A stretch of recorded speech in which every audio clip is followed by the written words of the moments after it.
बिपरजॉय का असर गुजरात के तटीय इलाकों में देखने को मिल रहा है और ऐसे में सरकार इस साइक्लोन को बेहद गंभीरता से ले रही है। गुजरात के तटीय इलाकों में खासतौर पर लोगों को इवैक्यूएशन प्रक्रिया शुरू हो चुकी है। 20,000 से ज़्यादा लोगों को अलग अलग ज़िलों से, खासतौर पर जो 8 ज़िले हैं जहां पर ये साइक्लोन का असर देखने को मिलेगा, वहां से सुरक्षित जगहों पर पहुँचा दिया गया है। और अभी भी जो जहाँ पर लगे कि लोगों को सुरक्षित जगह पहुँचाने की ज़रूरत है, वहाँ पर इवैक्यूएशन प्रक्रिया चल रही है। 30 से ज़्यादा एनडीआरएफ और एसडीआरएफ की टीमों को तैनात किया गया है। खुद प्रधानमंत्री नरेंद्र मोदी एक एक अपडेट पर नज़र रखे हुए समीक्षा कर रहे हैं। प्रधानमंत्री मोदी ने बाकायदा साइक्लोन बिपरजॉय को लेकर एक आपात बैठक बुलाई थी, जिसमें गृह मंत्री अमित शाह खुद मौजूद थे, प्रधानमंत्री कार्यालय के अधिकारी भी उसमें मौजूद थे, गृह मंत्रालय के अधिकारी भी मौजूद थे और तमाम समीक्षा की थी कि किस तरीके से रेस्क्यू रिलीफ ऑपरेशन और इवैक्यूएशन ऑपरेशन किया जाए। अगर आपात स्थिति में अगर गुजरात के तटीय इलाकों को ये छूता है और नुकसान पहुंचाता है तो किस तरीके की स्थिति होगी, इसकी भी उन्होंने पूरी समीक्षा की। उसके बाद गुजरात के मुख्यमंत्री भूपेंद्र पटेल से बातचीत की और किस तरीके से प्रिपेयर्डनेस है राज्य सरकार की, और कोई ज़रूरत पड़ी तो केंद्र सरकार उनके लिए तैयार है हर संभव मदद पहुँचाने के लिए। और इसी के चलते यहाँ पर एनडीआरएफ एसडीआरएफ की टीमों को तैनात किया गया है। खुद गृह मंत्री अमित शाह ने भी आज एक बैठक बुलाई थी, समीक्षा की थी इसके। यहाँ पर केंद्रीय मंत्री को भेजा गया है, पुरुषोत्तम रूपाला यहाँ पर हैं, उसके अलावा मनसुख मांडविया नज़र रखे हुए हैं। तो कुल मिला के कहें कि साइक्लोन बिपरजॉय का असर वो गुजरात के तटीय इलाकों में देखने को मिल रहा है। ऐसे में वहाँ पर कम से कम हताहत हो, ज़ीरो कैजुअल्टी के अप्रोच के साथ सरकार आगे बढ़ रही है। और तभी यहाँ पर जो मछुआरे थे उनको पहले ही इवैक्यूएट कर लिया गया था। गुजरात के तटीय इलाकों में खास तौर पर जो फिशिंग बोट है वो हार्बर पर लगा दी गई है। स्ट्रेटेजिक इंस्टॉलेशन थे उनको वहाँ पर स्ट्रेटेजिक लोकेशन पर जो इम्पोर्टेंट एसेट्स हैं अपनी, उनको शिफ्ट किया गया है। तो कुल मिला के कहें कि सारी तैयारियां पूरी तरीके से कर ली है।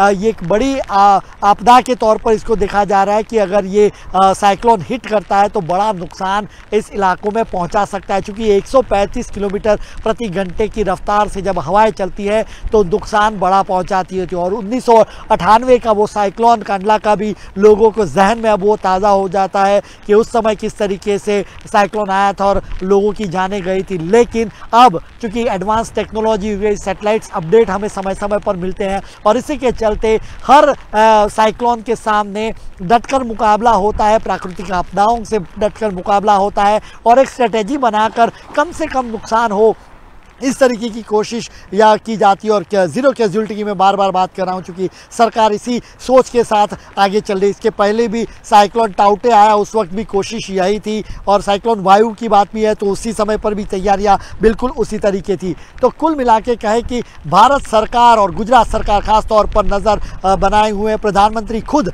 इस पर नज़र रखे हुए हैं, हर चीज़ पर छोटे बड़े अपडेट्स इन सारी बातों को लेकर लेकिन सवाल यहाँ हमारा नहीं है, सवाल पाकिस्तान का है। जब ये साइक्लोन गुजरात के तटीय इलाकों से छूते हुए जब कराची की ओर जाएगा, पाकिस्तान की स्थिति क्या होगी। आपको याद होगा 2022 यानी पिछले साल अक्टूबर महीने में जो बाढ़ आई थी उसमें 1800 से ज़्यादा जानें गई थी और कैसे विफल रही थी पाकिस्तान की सरकार, ये भी एक सवाल खड़ा हुआ था उसको लेकर। और अब चूँकि तैयारी अब बताया जा रहा है कि साइक्लोन यहाँ पर जो असर करेगा उससे ज़्यादा जो लैंडफॉल बाद में होगा वो कराची की ओर होगा। 1 लाख से ज़्यादा लोग वहाँ पर प्रभावित होंगे, ये एक आशंका जताई जा रही है। एक अपडेट इस तरीके का आ रहे हैं। तो ऐसे में पाकिस्तान की हालत क्या है ये हर कोई जानता है। अभी की सरकार और सेना के बीच में टकराव को हर कोई देखता है, वहाँ के विपक्षी पार्टी के साथ घमासान जिस तरीके से मचा है, यानी पॉलिटिकल टर्मोइल जिस तरीके से पाकिस्तान में देखने को मिल रहा है।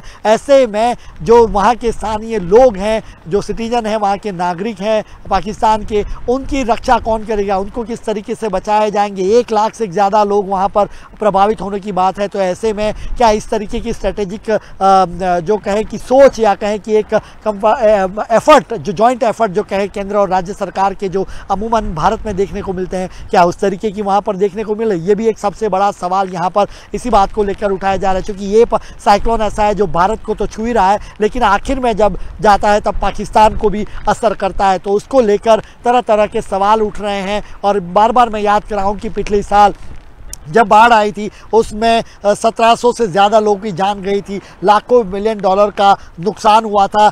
आईएमएफ को पाकिस्तान को मदद करनी पड़ी थी, झोली फैलाई थी पाकिस्तान ने आईएमएफ के सामने कि इतनी बड़ी प्राकृतिक आपदा है, हम कुछ नहीं कर सकते, हमें मदद चाहिए। तो एक भीख मांगी थी, भीख का कटोरा लेकर जब पाकिस्तान पहुंचा था आईएमएफ के पास, और उसके बाद उनको मदद दी गई थी, वर्ल्ड बैंक से दी गई थी, आईएमएफ से दी गई थी।